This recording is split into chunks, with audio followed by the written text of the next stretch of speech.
guys, welcome back. In this video we're looking at You Shook Me All Night Long by ACDC. Great classic rock song.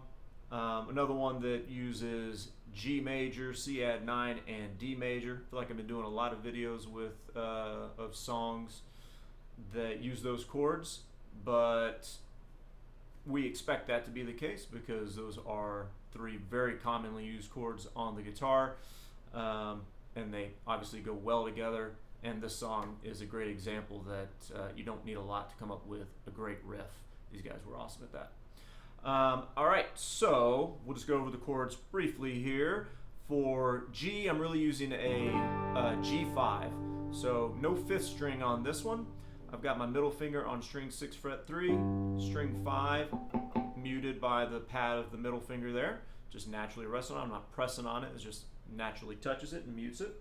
String 4 open, string 3 open, string 2 fret 3 with my ring finger, finger 3, and string 1 fret 3 with my pinky or finger 4. That is a G5 power chord. It's a big power chord because there is no B in there. And then of course we bounce over to string 5 fret 3 here with the middle finger, and string 1 or finger 1 goes onto string 4 fret 2. C add 9. I didn't move my ring finger and pinky there. Stayed in place. So that very common transition that we see quite a bit. C add 9, and then good old D major. Open string 4, string 3 fret 2, string 2 fret 3, string 1 fret 2. All right. So in the intro we do have a couple of little fingerings to play around with, but we'll also talk about where that comes from. So we start here in 7th position. Finger 1 is on strings 2 and 3 with a little hinge bar. Hinge bar meaning I'm just kind of leaning into my top knuckle here and caving it in, so I'm not trying to bar across everything, just those 2 strings. On strings 3 and 2, and then my middle finger is going to be on string 2 fret 8. So that little dyad there is really kind of coming out of a G5 power chord idea there, or you could even think like just a full G major chord there. Okay, so it starts off string 3 fret 7 and string 2 fret 8. And then I'm going to play those same 2 strings again, but I'm going to reach out with my pinky here and on string 2 fret 10 and play those 2 strings simultaneously as a chord. Then I'm going to pick string 2 twice, string 3 once with the original position I was holding, and then I'm going to pick string 2, and this is the reason for the bar. Pull off to 7 there, and then string 3 and string 4 open. So again, pluck the strings together, reach out with your pinky to fret 10 on string 2, pluck them together again, and then pick string 2 twice on fret 8, string 3 on fret 7 once, string 2 on fret 8, pull off to fret 7, string 3 fret 7, string 4 open, and keep this finger on the string. Alright, so you can transition down here to a D5 power chord. String 4 open, string 3 fret 2, string 2 fret 3.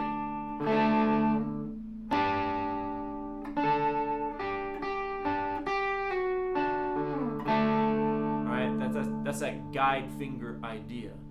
Finger 1 is staying on string 3 and just sliding right down there into the 2nd fret. Okay, and once we're here, we strum that D5 chord. Then I'm going to reach up with my middle finger here, string 4 fret 3 with a little bend, a little finger curl. And then I let it go, and right when I let it go, strike that D5 chord again. And then I'm going to lift my ring finger and go with a little hammer on, string 4 fret 3 to string 4 fret 4, like that. Still got finger 1 on string 3 fret 2, because that's the next note I pick. And then string 4 fret 3 with finger 2, pull off to open. So all of that from this position. Strum the D5, then middle finger on string 4, little curl, strum the chord again, let go of finger 3, hammer on string 4 from fret 3 to 4, pick string 3 fret 2, string 4 fret 3, pull off. Then we just slide back up and repeat for the most part.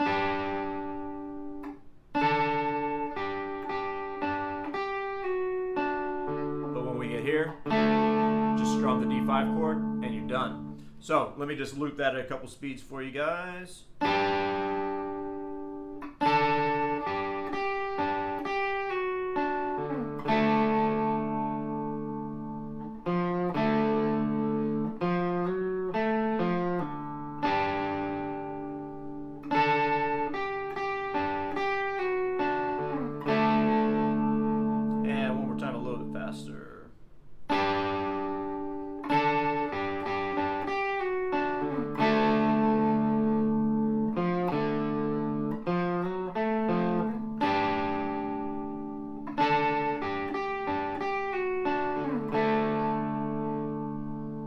That's it for the intro. We don't have that come back for the rest of the tune. Okay, then we're in our G5 power chord. This is just going to be going back and forth from G to C add 9, or G to D, G to D, right? And I think that transition feels weird to people sometimes, so just make sure you keep that third finger in place, just so you have a, an anchor of sorts to keep you positioned and keep that hand position nice and really compact, not tight but compact, and that helps that transition. So that anchor, so to speak, helps to stabilize the hand and bring those fingers down instead of jumping off and getting all this space in between your hand and the neck, right? But anyways, so it's just going to be those three chords back and forth with one another, and I'll call out the strum directions here. So down on G, up on C add 9, up on C add 9 again, down on G, or G5, down on C add 9, down on G, up on D again, and mute and rest. Then we're going to be on G, G5, up on G5, up on G5 again, down on D, down on G, down on D, and then we're starting all over right here with G5. C, C, G, C, G, D, D, back to G5, G, G, D, G, D, G. Okay, a little bit faster with, I'll just call out the directions and then I won't say anything. Sorry. Down, up, down, down, down, up, rest, and up, down, down, down, down. Okay, and you notice I'm putting a lot of rest in there. So use the heel of the hand to create that articulation. That's articulation, right? We don't want this.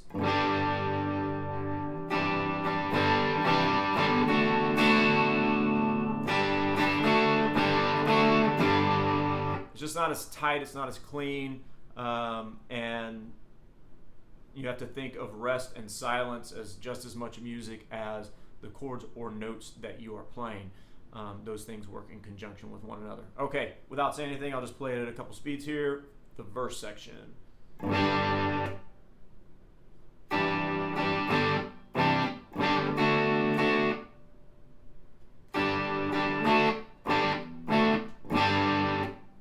time, a little bit faster.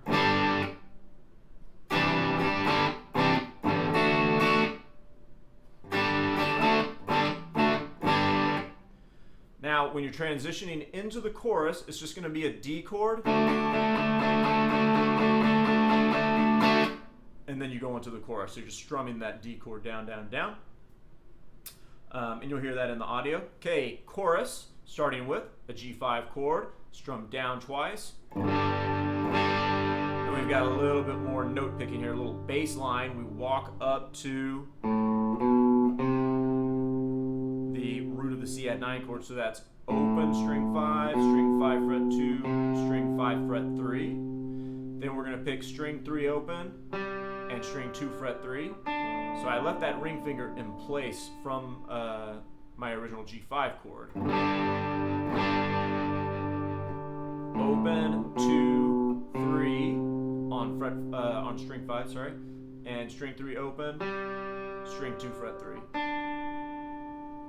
Then down to the 2nd fret on string 5, and you pick string 2 fret 3, string 3 open, string 4 open. And then you go to a D chord, and you repeat the same process. Open, 2, 3 on string 5, string 3 open, and string 2 fret 3. Back to string 5 fret 2, string 2 fret 3, string 3 open, string 4 open. Alright, so it's really just little arpeggios. It is happening in a specific manner, but just keeping those fingers in place and always visualizing like what chord you're coming from and what chord you're going to. That's really all it is. You know, it does sound like a single note riff, but it's more or less a bass line with arpeggios and strumming, which is a great thing to work on. You know, good for figuring out what direction to pick, good left hand, right hand coordination, stuff of that nature. So let's go over those pick directions. So we got G twice, then I walk up, then I did down, up, down, and then I'm going to do down on string 3, up on string 2 fret 3, down on string 5 fret 2, and then actually let me see what I do there. Yeah, and then I do down on string 2 fret 3, up on string 3 open, down on string 4 open. So again, that's G, down, up, down, down, up, down, down, up, down. It's not the only way to do it, but I certainly recommend getting alternate picking in there one way or another. And that's going to be the same process when you transition to the D chord. So all together slowly.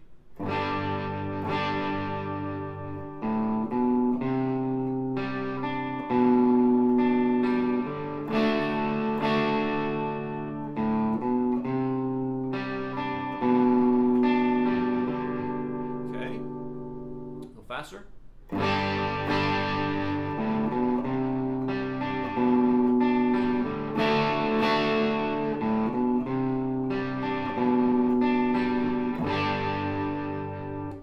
That is the chorus. Now, when we transition into the solo, there's just a little bit of strumming on D and G chords here. So right before the solo comes up, you're going to hear, you should be able to hear a little bit of back and forth of strumming between D and G that sounds a little bit like this.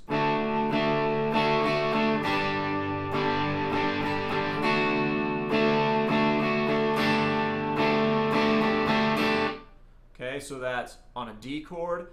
Down, down, down, up, down, and then switch to a G5 and go up, and then down, down, up, down on the D chord, up, down, down, up, down, and now we go to a D sus4, which you don't need to really change anything here. You're just going to put your pinky down on string 1 fret 3. That's all you have to do there. Right? You don't necessarily have to lift any fingers. Just put your pinky down on string 1 fret 3. Up, down, down, up, down, up. So D,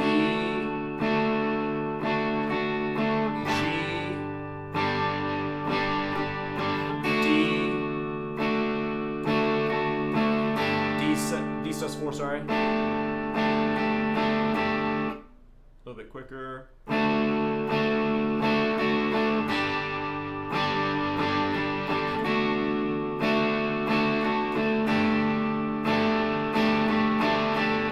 Alright, we'll go over the accompaniment for the solo real quick here.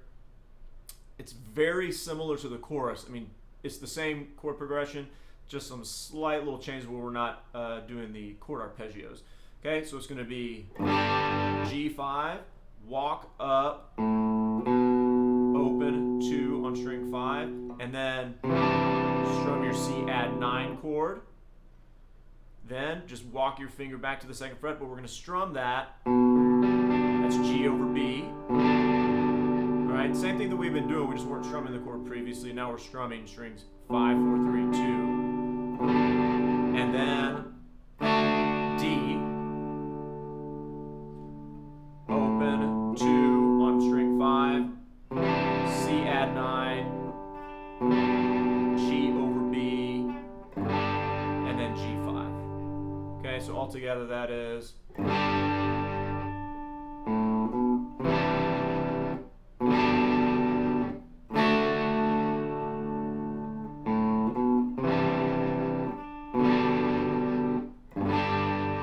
So it's really just going G, C, D, and then C, G over B, G, with that little bass line walking up.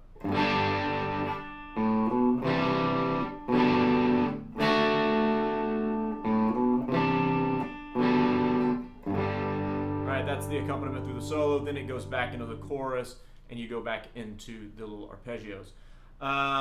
So yeah, you know, not too much going on for the left hand there. The intro always gives folks the most trouble, so spend a little time with that. Think about how you're going to transition. Use those guide fingers, very important.